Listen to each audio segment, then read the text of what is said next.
Hey YouTube, and welcome to the review of the Coast G45 flashlight. Now, I got this flashlight today, my local PX store, because we're in I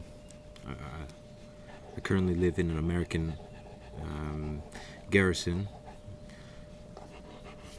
So I got this in my local flashlight store, and I wanted to do a review about this.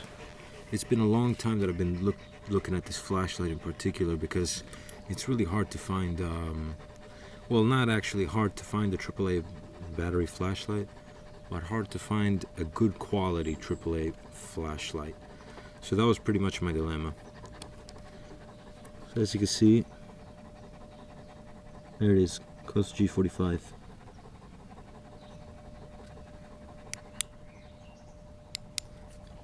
So the Coast G45 does, I'm going to back this up, so we'll do this probably a little bit better. So the Coast G45 does an output of 100, does an output of 135 lumens. There is no low mode or turbo, burst, SOS, strobe. So that's kind of what I really liked about this flashlight. Sometimes those other modes that are useless, that you're never going to use, I mean, they're just in your way, and I think it's also one of the reasons why they make you pay much more money for a flashlight, because all they'll say is that, well, it's tactical, it has an SOS, it has a strobe mode. I don't need that, okay? I need just a simple flashlight that does its job in one simple way, and I don't want to be buying something that I'm never going to use. I mean, literally how many of us do use a strobe on a flashlight every day, or at least that has happened a lot of times? Clearly none. I've used it actually only once, and I go outside every night with my dog, and that's when it happened. I use my strobe mode when I go out on dog walks, and one time there was a lost dog or whatever, and it was basically tried to attack us, so I used my strobe mode, and we were in two. It was me and Leo, my dog, and that you saw before in the video, and nothing, we scared him away, and I was using my MT21A night core on strobe mode. But anyway, coming back to the Coast G45 review, so here's the flashlight, and this is part of the Red Line series of Coast. Now, Coast website, I would tell you to go on the website and check out their products and stuff like that, but they have one of the worst websites that you can possibly have for a business. Now, I haven't checked out their knife website. I think that's much better, and their tool website, but their flashlight website is just it's just chaotic. It makes no sense. They're missing a lot of flashlights from their own inventory, and that's pretty much it. So, but for now, the review of this Coast G45, here we go. Now, the casing is aluminum. Oops, sorry. The casing is aluminum, and I have to say that it's very, very lightweight, even when the batteries are inside. Like I said, this is 135 lumens, and there are 5 LEDs right there. 5 LEDs in front of you. I usually say the specifications of the LEDs, but these seem like just not normal everyday LEDs, but not too expensive or anything like that. So just normal LEDs, and they're not covered. There's no glass here that is protecting these LEDs. The only thing it's protecting is this, how do you say, kind of like a resin kind of shield. The bezel of this type of aluminum is covering these 5 sets of LEDs. So basically, if it was to fall down or touch wood or anything like that, it would hit the bezel before it hits the LEDs. So yeah, you could call it a pro, you could call it a con. I really don't like it too much. Kind of used to having a cover, either in glass or plastic or whatever. But up until now, there's been no problems going on.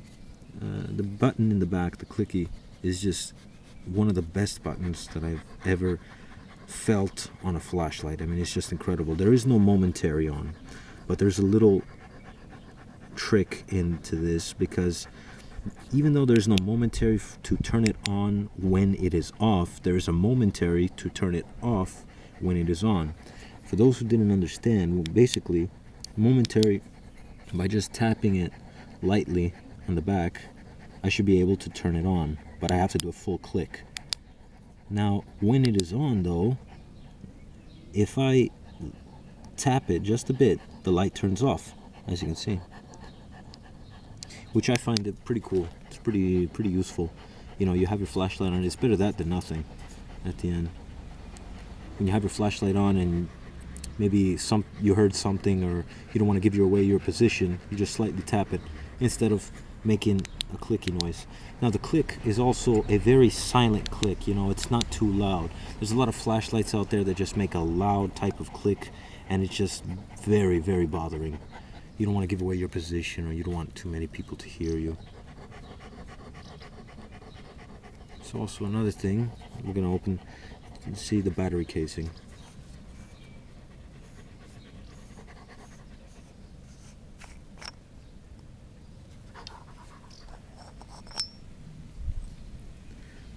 Here we go. Here's the battery casing. It holds 3 AAA batteries. As you can see, the casing is very nice. I am usually a picky guy. I'm going to do a close-up on this. Here's the, I believe it's a gold contact. I'm really not sure though. Don't take my word on that. But it is a very nice carrier. And here's a sign of Coast. So, very nice carrier. Not some Chinese flimsy carrier. It fits very well, and it does not jiggle or dance inside. No problems at all. Pretty nice carrier. Very nice. And here's the internal of the flashlight. I don't know how much you can see in there, but inside there's just another contact that connects to the middle of this one. Slides in fine. It's actually, there's the O-ring. I don't know if you can see this. It's a red O-ring right on top of the red line there. And the filaments too, they're not squared out, but they are pretty sturdy, nice. They don't scratch, so they're smooth. So even if you don't have any silicone, I mean, I do recommend putting at least some grease or any type of silicone spray. Try to avoid WD-40. I've had some problems with WD-40 on the flashlights. Wouldn't recommend it too much. So anyway, going on with the flashlight, this Coast G45 I've been looking at for a while, and let's say like the specifications, like what can this flashlight, what is it for? So this flashlight has been talked about and on reviews, or at least many Coast products, like on Candle Power forums, which I highly recommend that you visit if you're new to flashlights or you're looking for specifications on a certain flashlight. It's probably they'll probably have it over there. But one of the problems about the Coast flashlights was that one of the problems about the Coast flashlights is that basically they're really underestimated, okay, by a lot of flashaholics. You'll hear them say Coast is nothing else but a cheap type of flashlight to have for indoor use, but I don't see it that way. It is an indoor type of flashlight, that's what I believe, or at least around the house. So whether you're checking out your garden, or you're going out for a walk with your dog, or especially for work purposes, you know, you need a flashlight inside your car or at work, I think this flashlight is great, but a lot of Coast products are usually for that. I don't think they make too much of a hiking type of flashlight. I mean, I really wouldn't depend on a AAA type of hiking flashlight unless it's a headlamp. Otherwise, I don't know. I just prefer AA batteries, longer run times. So AA, maybe double D, but I'll probably stay on the AA batteries. So anyway, this flashlight, you know, if you're, like I said, if you're looking to take your dog out for a walk, or even indoor use, so in your house, so you're working around, or maybe you wake up in the middle of the night, or you want to have something by your bedside, then yeah, you know, go for it. It's not a bad flashlight. I got this at my local store for $20. The price should fluctuate around that type of price.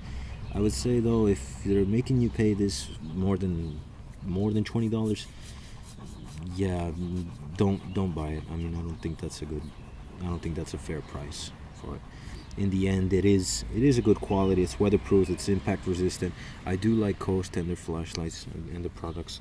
No problem with it. I have another Coast HP1 and the Coast G19.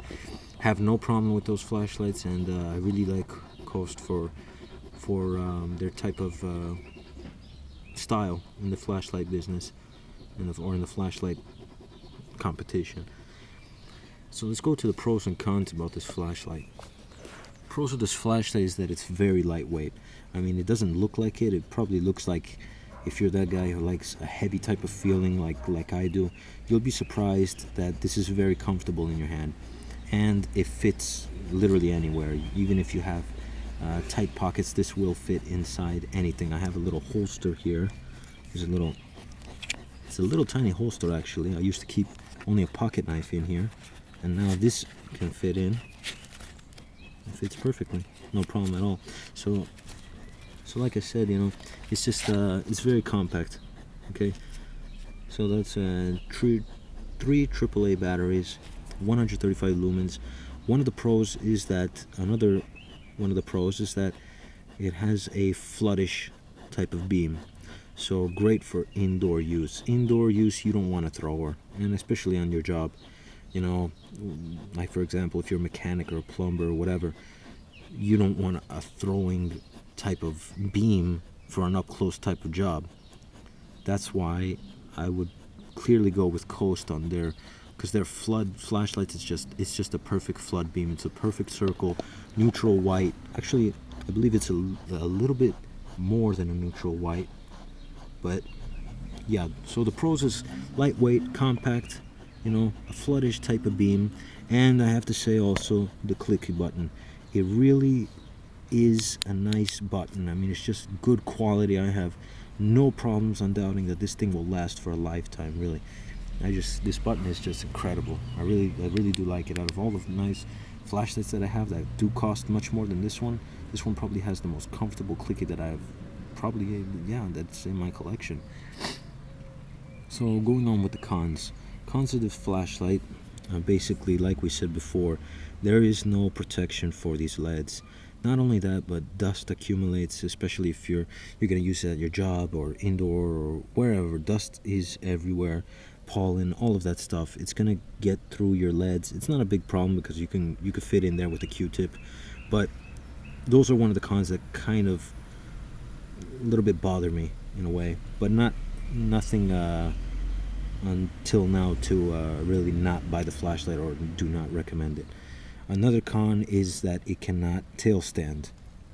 So basically, now I know this isn't an even table, but this flashlight will not tail stand. I've done already enough tests, and basically it's because the tail, as you can see, so the clicky, which is the C of Coast on the clicky, is the one who's blocking basically that tail stand, because we're talking about 1, maybe 2 millimeters that just stick out and makes it wobble. Because like if it stays on one side, it just won't stand. Anyway, I know this isn't a stable type of way. In the grass it will stand, maybe, yeah. But in the grass, yeah, but on an even table it will probably jiggle a bit. So yeah, it doesn't tail stand. So if a tail stand is really important for you, it is important for me, tail stand. I do find it fundamental that every flashlight should tail stand. I think it's very important. It's just something that you pretty much want, and that it's very useful. You just put it on your table. Maybe you're indoors, you put it on your table, you turn on the flashlight and it lights up the whole room. But with this flashlight, you really can't do it. So yeah, that's a pretty big con about this flashlight. Kind of disappointing, actually. Really, it could have been actually, pretty much perfect for the price and everything all together. So another con is basically, if you look on the flashlight, on the knurling, you see a couple of dents or type of marks of some type, as if like a dog chewed on it. Hold on, let me see if I can show you. There we go. If you could see on this side of the flashlight, right where my finger's pointing, you'll see a couple of marks that looks like it fell, or maybe you hit it with a knife or a dog was chewing on it.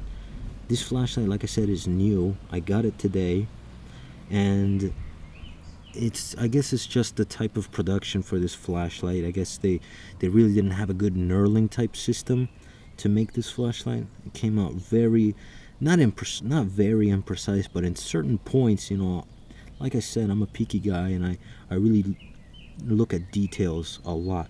So yeah, that's it. Just I could probably count maybe about 10 little tiny spots, you know, where just the metal wasn't, because the knurling is basically composed of a diamond type shape. So basically where these little 10 spots are, you know, it's not a clear diamond, it's more of a weird figure. But like I said, you really have to have a certain eye to look for these type of things. And I'm a picky guy, and I'll say that again. You know, if you don't care for that, or you know, you're gonna put character in your flashlight anyway by really putting it to the test, then no problem at all. So again, about this flashlight, Coast G45, got it around $20. If it is more than that, then yeah, I would probably think about it. There are better choices out there. But if you're looking for a AAA feeder, like in my case where I have a lot of AAA batteries just because of a friend that gets me free AAA batteries, then yeah, I wanted a AAA flashlight that I can just keep on throwing the AAA in there, because if not, I just don't know what to do with all these batteries. And also I wanted a little compact flashlight that had this type of power. The only one before this was the G19 and my Maglite Mini 2 AAA cell. So yeah, we're gonna send you with the test right after this, and we're gonna see outside how it goes. Okay.